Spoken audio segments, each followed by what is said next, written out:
Où trouver tous les produits 100% Outre-mer? Chez Tropique Marché à Saint-Ouen. Les fruits et légumes et toutes les spécialités salées et sucrées servies avec bonne humeur par une équipe exclusivement ultramarine. Retrouvez l'ambiance et le goût du pays chez Tropique Marché à Saint-Ouen-sur-Seine et sur tropiquemarché.com.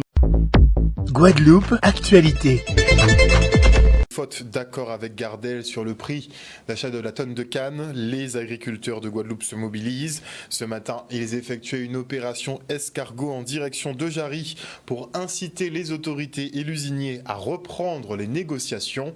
Regardez. Là, pour politicien pour causer pour nous, c'est franchement des 10 Gaudel, faut mettre l'argent et table là c'est boga. Yo pon yon, yo ka 6 ans réunion avec nous, yo ka coûter, yon ka regarder l'autre comme ça, yon ka échange avec Kaita, ka fait ça. Pon yon pour oser dire préfère là aussi 10 Gaudel, mettons l'argent les table là. Yo pon yon. Ça nous peut dire contrairement à ça, le monde a pensé pendant le mouvement à bon matin là, pas ni un seul Guadeloupéen que nous pas contré qui pas avec nous à dans mouvement là ça. Et si on a dit comme ça, l'heure il est levé le matin. Premier bitin, il y a un café à eux, et si vous n'avez pas souvent, vous payez un café pour mon café avec eux. Donc, nous sommes dans une situation aujourd'hui là où il y a des gens qui lèvent, qui depuis 1964, quand les jeunes dit, eh bien, ils couillonnent. Je l'entends dans la génération à gens qui pas même sous ces d'ailleurs, qui là, puisque nous, c'est des gens qui sont quinquagénaires, mais nous, sous nous, c'est là qui remplacent nous là. Et si aujourd'hui là, nous ne faisons rien, eh bien, tout fait, c'est là qui est derrière nous là. Et c'est normal. Et nous avons constaté que tout mouvement qui fait, il a fait pacifiquement et avec surtout complicité à la population. C'est ça qui est important pour nous. Région département, et hier soir, nous touchons le président de la région. Et il dit, moi, qu'il bon matin là, il a crié le préfet et il a crié nous. Nous pouvons aller. Et dit, moi, qu'il est en France, il a téléphoné, nous pouvons aller. Et là, il a redit ça encore. Si cette situation est arrivée aujourd'hui là, c'est la photo préfet et lui en nous. Parce que le préfet est nous mot d'ordre que démarrer l'école 2023 là, après ça, tout bien qui est réglé. Chose qui n'est pas jamais faite. Et lui-même dit nous qu'il y a une incapacité de réunir les gars pour faire une ville dans trois tables là. Aujourd'hui, là, préfet qui a passé mon bloc, qui a dit nous comme ça, nous parler doit faire opération escargot. Préfet là qui a dit ça, il a eu ordre de dire nous ça. Est-ce que nous parlons doit faire opération escargot? En France, il y a un chimère, il y a une autoroute, il y a fait ça et voulez. Et pourquoi on ne peut pas faire ça aussi ici? C'est une revendication que nous avons fait. C'est le symbole justement de cette action-là parce qu'on a envoyé des courriers, on a fait des demandes. À ce jour, on n'a aucun retour, notamment de la DAF, qui était censée nous répondre par rapport à nos revendications. Donc on a dû passer une étape. Donc on n'est pas là pour embêter le peuple, parce que c'est notre combat. Mais à un moment donné, on n'a pas le choix que de passer par deux options, parce qu'ils ne nous écoutent pas jusqu'à preuve du contraire. Donc on espère que cette opération permettra d'avoir une réponse et qu'on puisse retourner. On demande juste de pouvoir retourner aux tables de négociation et de pouvoir vivre de notre métier, tout simplement. Un reportage signé Michel Depape. Et dans le cadre du programme Zone de menaces graves, la ville de Petit-Bourg signe un partenariat avec la préfecture et l'agence des 50 pas géométriques. Cette commune figure parmi les 17 du territoire directement menacés par les inondations, éboulements et autres vagues submersion. Il faut donc mettre à l'abri les populations concernées et revoir les aménagements pour sécuriser ces zones. Regardez. Aujourd'hui, c'est la signature d'une convention avec la préfecture, avec l'agence des 50 pas géométriques. Ce sont nos partenaires principaux qui nous permettent de réussir cette opération de mise en sécurité de nos habitants, de notre population qui est affectée par une zone d'insécurité, une zone de menaces graves. Nous comptons à peu près 17 communes qui sont concernées par ces zones de menaces graves pour les vies humaines. Alors, les zones de menaces graves pour les vies humaines, c'est quoi? Ce sont des zones pour lesquelles il peut y avoir des risques d'inondation, où il peut y avoir des risques d'éboulement de terrain, ou des risques de submersion marine. Sur le cas particulier de Petit-Bourg, c'était 70 constructions qui étaient concernées, une quarantaine qui étaient habitées, et on peut considérer qu'aujourd'hui, à peu près les 3/4 des habitants qui étaient concernés par ces menaces graves imminentes ont été relogés. Toutes les familles qui ont fait l'objet de déconstruction ont pu préalablement être logées, ont pu accéder à la propriété, puisque c'est une nouvelle situation pour ces familles-là, puisque ici, elles occupaient le sol d'autrui. En l'occurrence, elles occupaient le terrain appartenant à l'État. Par nature, quand on vous dit que le lieu que vous considérez comme chez vous, même si vous n'avez pas de titre de propriété, il faut le quitter, et c'est le lieu peut-être où vous êtes né, ou en tout cas vos parents effectivement vous ont installé, c'est toujours compliqué. Donc on avait ce qu'on appelle en sociologie de la dureté sociale, mais en bon français effectivement, on avait des personnes qui étaient réfractaires, qui étaient soupçonneuses. Maintenant, malheureusement, les faits ont démontré qu'il y avait vraiment un danger. Donc sur les 40 familles qui ont été identifiées sur tout le secteur de Bovis et de Bel-Air, 31 ont été relogées, il en reste 9. J'espère effectivement que par ce message, elles comprendront que même si c'est compliqué, on ne peut pas leur nier cette difficulté. Il faut quand même effectivement tenir compte des dangers et qu'elles puissent protéger leur vie en se faisant reloger ailleurs. C'est tout l'enjeu de la démarche, c'est de trouver des lieux qui soient le plus proche possible de leur ancien secteur, de telle sorte à ce qu'elles puissent quand même, lorsqu'elles le souhaitent, eh bien, revenir sur les lieux qui ont bercé toute leur enfance, leur adolescence et leur vie d'adulte. Des images signées Solène Fèvre. Et afin de lutter contre les violences intrafamiliales, le parquet de Pointe-à-Pitre et les associations de défense de victimes travaillent activement à la libération de la parole. Ils entendent par leur action commune faciliter les dépôts de plaintes afin d'éviter que certains incidents soient passés sous silence et ils sont trop nombreux. Regardez. C'est très important de pouvoir parler des violences intrafamiliales et d'en parler partout. Alors là, en plus, on s'est dit qu'on allait ouvrir tout un cycle finalement de formation, de sensibilisation et qu'on allait aussi aller dans les quartiers pour pouvoir plus évoquer les violences intrafamiliales, ce qui permettrait justement une plus grande libération de la parole et qu'il y ait plus de plaintes qui soient déposées peut-être parce que j'ai vraiment l'impression qu'il y a des violences qu'on ne voit pas et qui ne sont toujours pas dénoncées. Nous recevons beaucoup de personnes dans nos bureaux et la plupart du temps, nous sommes rendus compte qu'il y avait des sujets, notamment sur les violences intrafamiliales, que les gens ne pouvaient pas exprimer. On voyait d'autres choses et on sentait qu'il y avait un souci. Nous-mêmes n'étant pas formés, il nous fallait écouter un peu tout ce qui se passe au milieu et tous les acteurs qui y sont. Et surtout, faire venir nos associations pour qu'elles se rendent compte, elles aussi, de ces problématiques. Parce que nos présidents d'associations, ils ont les mêmes problèmes. Surtout, eux, ils sont au contact de leur population. C'est le contact direct dans les résidences. Donc, quand ils sont dans les résidences, eh bien, ils sont obligés, sans avoir la formation, de se mêler de choses parfois pour lesquelles ils ne sont pas formés ou qu'ils ne veulent pas engager parce que ça cause un problème. Vous savez, quand on parle de violence intrafamiliale, c'est difficile de venir et de s'introduire, etc.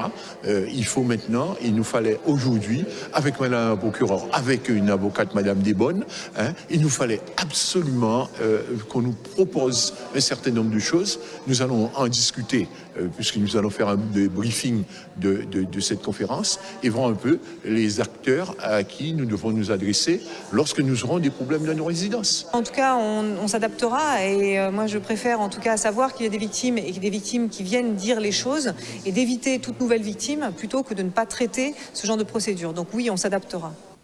Un reportage d'Olivier Moradel. Et retour maintenant sur le 6e salon Serenity Island où plusieurs exposants avaient une idée en tête, vous porter plus de bien-être, le reste en images. Le salon Serenity Islands a été créé en 2017. L'objectif, c'était de pouvoir réunir dans un même espace, dans une journée, des acteurs du bien-être de la Caraïbe, donc de Guadeloupe, mais aussi d'ailleurs. Donc c'était vraiment l'objectif premier. Et quand on parle d'acteurs du bien-être, on parle de ceux qui ont un savoir-faire, donc techniques et pratiques pour un mieux-être, des cosmétiques artisanales et locales, de l'alimentation végétale et locale bien évidemment, mais aussi l'art de vivre, l'artisanat, tout ce qui inspire en fait la sérénité et le bien-être. Et on a énormément de talents sur notre territoire qui justement travaillent le bois, travaillent les feuilles de bananier, travaillent les plantes locales, etc. pour améliorer notre quotidien et nous permettre de nous sentir mieux. Donc l'objectif c'est ça et aujourd'hui c'est la 6e édition et en fait on a la chance d'avoir des gens de la Dominique aujourd'hui et de la Martinique. La Dominique déjà propose de très bons produits cosmétiques et naturels de par sa flore, sa végétation. Et donc du coup, aujourd'hui, on a Binatural, ce sont les apiculteurs de la Dominique qui proposent des cosmétiques, du miel et aussi des baumes de corps. Les produits phares, ce sont les déodorants naturels sans bicarbonate de soude, sans parfum et sans aluminium. Les rendez-vous des acteurs du bien-être de la Caraïbe commencent vraiment à prendre tout son sens puisqu'on a des acteurs qui viennent des autres territoires et qui apprécient ce temps-là chaque année pour se réunir avec les autres acteurs. C'est très important pour faire découvrir les nouveautés, les produits locaux qu'on confectionne. C'est très important.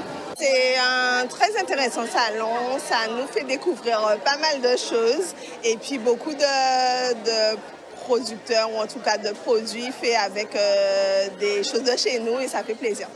C'est la première fois que je viens, je trouve que c'est bien, c'est formidable. Il y a de tout pour la santé en fait, on a le choix. Il y a plus de 50 exposants déjà, donc les gens peuvent discuter avec tous ces exposants, mais toute la journée, de 9h jusqu'à 18h, il y a des conférences sur différentes thématiques. En ce moment, par exemple, c'est comment utiliser la nutrition pour honorer ses cycles menstruels. Tout à l'heure, il y a eu comment apprendre à mieux s'aimer. Il va y avoir aussi des rencontres dédicaces avec des auteurs de livres, toujours sur la thématique. Il y aura un voyage sonore à la fin. Donc c'est vraiment sur différentes thématiques, des conférences toutes les heures, pour permettre aux gens de s'informer, d'échanger aussi avec des experts, des conférenciers sur différents sujets. Et maintenant, je reçois Ronald Batista, président du Lac-Oubo Cantage. Bonsoir, monsieur Batista. Bien bonsoir, Harold. Bien bonsoir à tout le monde qui a regardé. Écoutez-nous. Alors, vous faites partie justement des 3 lauréats de l'appel à projet de la région Je coopère avec les pays de l'OECO. Donc, c'est l'organisation des pays de la Caraïbes orientales. Donc c'est vrai que dans un certain cadre, la région Guadeloupe essaie de peaufiner ses relations justement avec nos voisins caribéens. On voit si on pourra faire du business à un moment donné entre nous, n'est-ce pas? Ce serait une bonne chose. En tout cas, vous faites partie donc des lauréats, des 3 lauréats pour cet appel à projet. Le vôtre se baptise Lianage Banzil Caraïbes. Alors qu'est-ce que c'est le Lianage Banzil Caraïbes? Alors, avant de dire Kassaï dans l'âge Banzil Caraïbe, on a vu ça là. Donc, l'idée là, c'est nous dans la Caraïbe, nous en place en nous. Et donc, l'idée là, c'est faire nous, lianer, bocanter avec voisins nous. C'est pas normal que si nous là, il y a changé faire l'étude anglais, il y a changé parti London ou bien parti Canada ou aux États-Unis. Ni possibilité, qui Barbade, qui Trinidad, qui Saint-Lucie. Et donc, l'idée en nous, pour venir ce projet en nous, c'est un lianage nous fait en Université Saint-Lucie, nous c'est Sir Arthur Lewis Community College. Au-dessus là, ils veulent mettre devant créole. Et donc nous sommes une association qui a roulé en long les créoles et en les messer l'habitude de Guadeloupe. Et donc l'idée là, c'est le baillot, il y a des outils nous a servi pour faire créole là entrer dans l'école. D'avoir Ohio, créole là pour une même place là dans l'école là par rapport à Guadeloupe.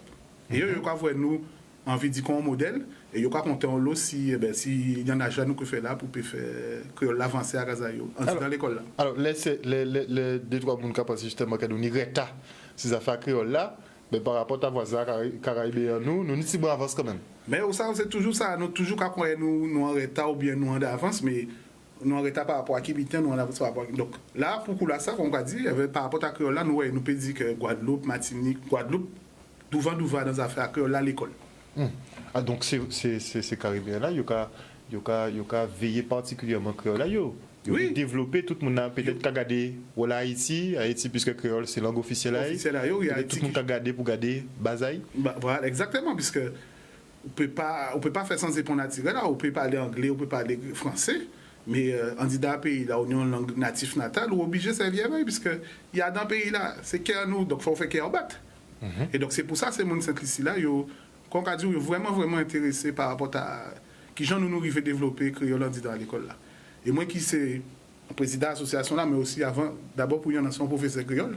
Et donc avec notre camarade Roland qu'on appelle nous descendre demain nous descendre Saint-Lucie pendant 4-5 jours pour rouler avec yo bocanter avec ses responsables à l'école là mais aussi surtout bocanter avec ces professeurs là et ces étudiants là pour nous payer créole là ballon Ohio. Alors, est-ce que si, en cas de cette ici, aller là, on fois, un peu comprendre mieux, un peu comprendre moins? Assurer pas peut-être, parce d'avoir là, nous monter projet là, nous y en est en lot avec des responsables à l'université là. Ces réunions là, nous devons faire par Zoom, pour pas nommer. Et oui, Et donc ça qui était intéressant, c'était de voir qui c'est l'anglais qui vivent, qui français, qui créole, qui anglais. Donc là, nous ne pouvons pas comprendre tel bité, mais nous pouvons finir en créole, ou bien nous pouvons passer par français, ou bien nous pouvons passer par anglais. Non, on peut partir sans ici, sans problème, avec créole à la guitare, et vous pouvez comprendre. Et d'autres pays à la Caraïbe, parce que pour l'instant c'est Sainte-Lucie, mais il faut faire la coupe bocotage Trinidad, la coupe bocotage à gauche et à droite. Oui, nous pareil, pas ni problème. Donc nous ni Dominique aussi, on ne peut pas parler créole, nous comprenons nous. Trinidad aussi, baza créole c'est un baza quand on va crier baza les bazans les mots français. Donc nous aussi nous comprenons. Et sans compter les plus grands frères à la Caraïbe en créole là, c'est haïtien là, nous comprenons. D'avoir yo même qui viennent à nous. Donc nous comprenons nous. Mais donc c'est vrai donc là ni toute place ça y en dit dans à Bocantage qui peut faire dans la Caraïbe. C'est un outil nous qui peut servir à l'aise pour payer et quand on a dit au commencement à la parole là, c'est si nous peut partir faire l'étude dans ces pays là ça et il y a toujours on peut appuyer ces créoles là pour installer yo. Ça nous fait dire que son début, ça c'est son premier pied qu'on nous a posé justement déjà à Sainte-Lucie, hein, faut garder déjà, hein, faut tâter le terrain, on va dire. Exactement ça on va dire là. Non, l'idée en nous c'est oui, nous avons voir qui ça y est, mais l'idée là c'est pas arrêter là et continuer l'enage là avec eux et après développer l'enage là et d'autre côté aussi là nous peut faire que la batte. Et pour qui peut-être Banzil? Banzil, il y en a Banzil. Alors, mot Banzil, ça veut dire archipel. Après, qui explique que la Caraïbe sont archipel. Donc, c'est pour ça que nous créons Banzil Caraïbe. C'est l'archipel. Il faut nous une définition à mot, parce que vous connaissez. Pas de problème. Vous connaissez, mais pour cela, pas connaître. L'idée là, nous créons ça, l'alliance Banzil Caraïbe, c'est l'alliance Caraïbe. Nous avons avec d'autres pays. Et l'idée, dans le projet, nous, c'est montrer Sainte-Lucie, tout près en nous. Donc, nous avons des bitins qui cassent. Adam, mais c'est l'habitude en nous, nous avons des bitins qui cassent nous. Mais il y a aussi des différences. Donc, l'idée là, c'est apprendre à connaître nous pour qu'on dit après, faire business, faire travail. Parce que nous, dans la vie, ce n'est pas rien qui le sait, c'est tout. Et souvent de fois, si nous-mêmes qu'à lever, nous qu'à vivre à côté à voisin nous sans connaître voisin nous. Et donc l'idée là c'est justement sortir dans ça et connaître voisin nous, beau côté avec voisin nous, savent kayoni, yo apprendre kanoni et yo ka venir à casa nous et nous ka ya casa yo. Donc première étape là demain. Première étape là c'est maintenant ça nous ka partir à casa yo et au mois de mai, c'est yo ka venir à casa nous. Alors au mois de mai, nous pas choisi par hasard, c'est un mois à mémoire et d'avant nous ka partager même histoire là qui c'est l'esclavage. Donc nous disons nous faire yo vin Guadeloupe, dans ça nous crions vraiment que c'est vieux mot français pour vraiment dire ça c'est une immersion qu'il tire. Nous faire entrer dans à qu'il tire Guadeloupe et d'après moi pas tenir meilleur mois qui mois de mai pour te faire yo venir. Et là les que venir nous faire yo découvrir qu'il tire en nous, gros cas faire yo découvrir site patrimoine nous tini, faire découvrir mais c'est l'habitude dans nous, faire yo beau canter avec des vaillants nommés femmes nous tini Guadeloupe des gens qui sont comme ça, des gens qui remontent Torrent, peut-être qui font l'atidière, l'entour gros cas. Donc l'idée là, c'est vraiment faire connaître ça qui t'en et faire apprécier ça qui t'en nous. Et l'idée là derrière, c'est que eux aussi, ils dévirent avec famille à eux, bien mon à eux, Guadeloupe, pour qu'ils pas aussi viennent faire l'étude à Casa. Nous aussi, nous, à l'université. Donc c'est comme ça qu'on a fait nous un bel lionnage. Ils ont fait l'étude là, mais l'étude là, quand on a dit, son premier pas pour l'économie, pour le tourisme, pour l'échange, pour toute qualité de c'est exactement ça. L'idée là, c'est quand on dit, c'est nos voisins, c'est voisins nous, donc pas des conditions pas où les voisins, d'après moi, le matin, on les veut voisins bonjour. Donc l'idée là, c'est ça, c'est de beau canter avec voisinage en nous, faire yo venir à casa nous et nous à casa yo sans problème, et aussi que nous perdons aussi les mauvais habitudes nous tenir, car toujours quoi, ça yo n'est pas bon. Et c'est ça qui t'en bon. Non, il y en a l'autre. Il y en a l'autre. Il y a beaucoup pour ça. Donc, il y aura nous ça yotini et nous que ça nous. Et nous lançons un appel à ces compagnies aériennes là, puisque il faut faire point aérien pour faciliter nous la tâche aussi. Si on peut dire un petit mot aussi ça, et ça vrai, pour te monter projet là, ça, ouais, nous traper difficulté. Donc, nous sommes obligés de faire des morceaux. Nous sommes partis Martinique en avion. Et de Martinique, nous prenons bateau là pour aller Sainte-Lucie. Et ça vrai jusqu'à l'année passée, qu'il y a une possibilité de partir depuis Guadeloupe et Sainte-Lucie en avion. Donc, ça aussi, c'est des freins qui ont empêché nous, il y en a beaucoup quand il y avait voisinage.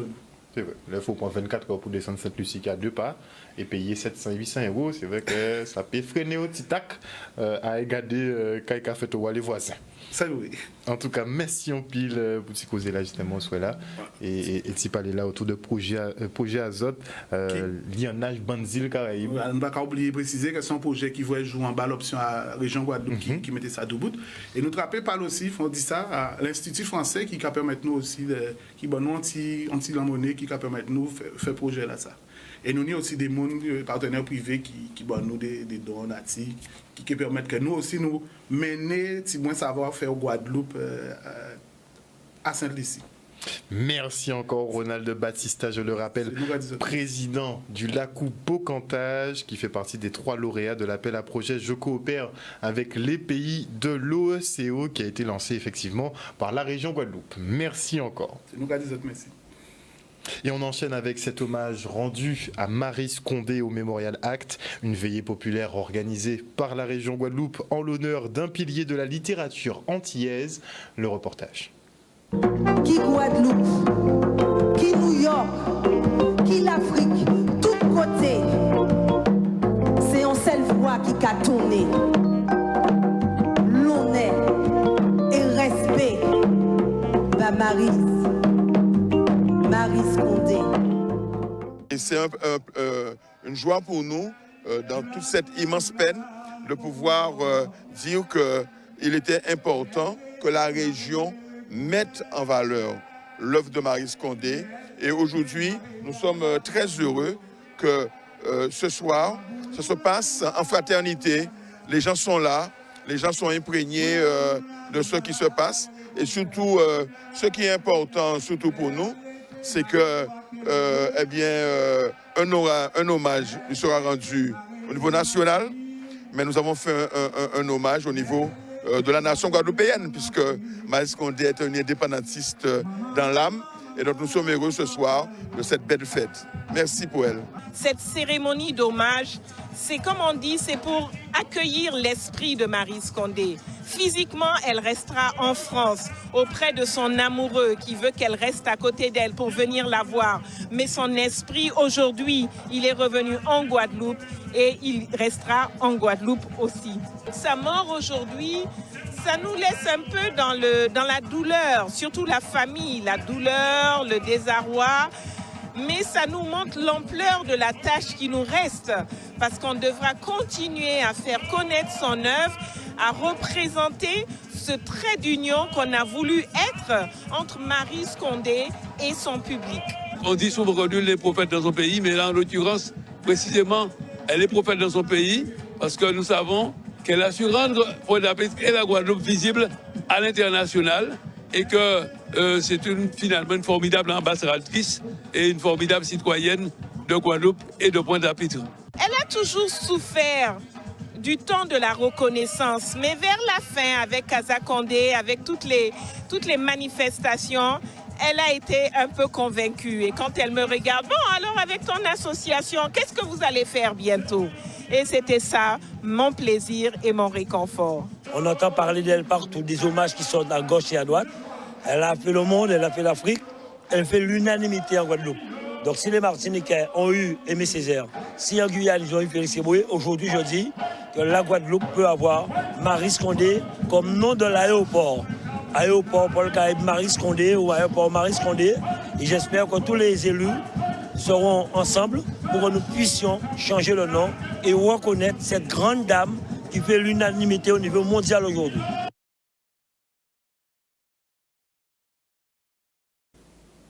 Il y a déjà des débats effectivement sur l'éponymie éventuelle de l'aéroport Paul Caraïbes à qui effectivement on pourrait donner le nom de Maryse Condé. Oui, ça fera un petit peu comme les Martiniquais et les Guyanais, mais d'autres seraient plus d'avis à ce que l'éponymie corresponde plus à l'activité de la personne.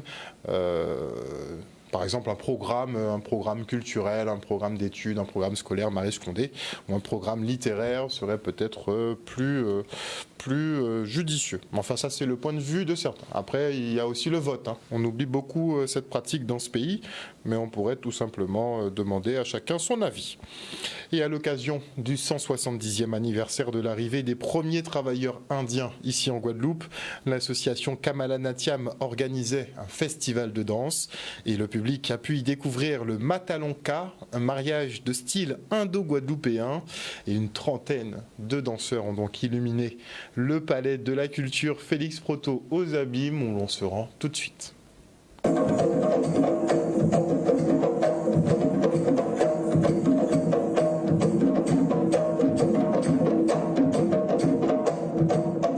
Nous avons observé ce soir plusieurs types de danse indienne, plusieurs tableaux, et en particulier un style inédit, le Matalonka, qui a su marier le matalon et le ka. Nous avons travaillé plusieurs semaines sur le mariage de ces deux rythmes pour produire des chorégraphies qui métissent les deux types de pas, et nous sommes très contents. C'est l'évolution finalement, le métissage, et on a à cœur de faire vivre notre culture, mais également de l'intégrer dans le tissu guadeloupéen. Nous avons, il est vrai, pas de grosses communautés comme on pourrait dire Port-Louis, Sainte-Anne, Saint-François, mais nous avons des communautés qui sont réparties sur le territoire des Abîmes, sur Golconde, Garosa, Néré. Nous avons des petites communautés. Mais nous avons une grande histoire d'amour avec l'Inde parce que nous travaillons avec eux sur la culture, notamment lors de la commémoration de je ne dirais pas l'abolition de l'esclavage, mais plutôt l'hommage que nous rendons à nos ancêtres. Nous sommes toujours avec les Indiens qui viennent se joindre à nous, donc pour une communauté unique. Et nous avons aussi cette histoire d'amour qui continue parce que nous avons une commémoration à mettre en place avec Ernest Moutoussamy dans le cadre de la naissance du premier enfant indien aux Abîmes. C'est toute une histoire que nous mettons en place. Et ce soir, il y a ce spectacle de danse que nous accueillons avec beaucoup de plaisir, avec honneur d'ailleurs, où nous allons voir danser des enfants, des jeunes, notamment des groupes de danse de la Martinique qui rejoignent les groupes de la Guadeloupe. Et c'est très honorable pour nous. Nous pensons que la soirée sera magnifique. Et alors que le monde footballistique guadeloupéen assiste au gala de futsal avec Ronaldinho, les U16 du département, eux, ont visité le stade de Maracana à Rio de Janeiro. Le reportage de Richard Etienne. Alors ici, nous sommes dans le stade de Maracana. Vous savez, c'est le stade le plus prestigieux, le stade, je dirais, le plus gigantesque, le plus existé dans le monde. Et quand on est là, eh bien, on est au paradis. C'est pratiquement, je dirais, la cerise sur le gâteau pour nous. Après une bonne semaine passée au niveau du centre. Et là, on se retrouve au stade Maracana, comme vous avez dit. Plus de 150 000 personnes en match. Donc, ça peut aller jusque-là. Donc, vraiment extraordinaire pour nous. Et surtout aussi pour les joueurs. Là, je me sens bien parce que c'est un rêve qui devient réalité. De base, on voit ça qu'à la télé, et là on s'est dit qu'on y est en vrai, parce que tous les grands joueurs ont joué dans ce stade-là. Je suis comblé parce que ça a toujours été un rêve pour moi de visiter ce stade mythique. Je peux dire qu'en 1970, c'est là que Carlos Alberto a marqué le 3e but. Là, il avait fait la magnifique tête qui avait donné le 2e but. Et être ici, pour moi, je suis un frisson. C'est un stade qui est complètement mythique. C'était 200 000 places au départ. Pour des questions de sécurité, on a réduit le nombre à 160 000 places. Et j'imagine que quand il y a un match de foot, il y aura autant de personnes. Et j'imagine également que l'équipe qui jouerait contre une équipe du Brésil doit subir une pression absolument phénoménale quand on a plus de 160 000 personnes, parce que semble-t-il, les Brésiliens se déplacent. Et que quand il y a un match de foot, c'est complètement rempli. Le rêve, c'est le reflet de la réalité, on a pour habitude de le dire. En tout cas, vous qui voyez ce reportage justement à travers votre écran, je vous assure que nous sommes très, très, très, très heureux. Et on a voulu partager ce moment merveilleux avec vous. Voilà, je crois que c'est l'essentiel qu'il faut retenir concernant ce voyage mémorable ici au Brésil, précisément à Maracana. Outremernews.fr, le site de l'actualité Outre-mer, 24 heures sur 24 et 7 jours sur 7. Retrouvez la chaîne Outremer News sur YouTube.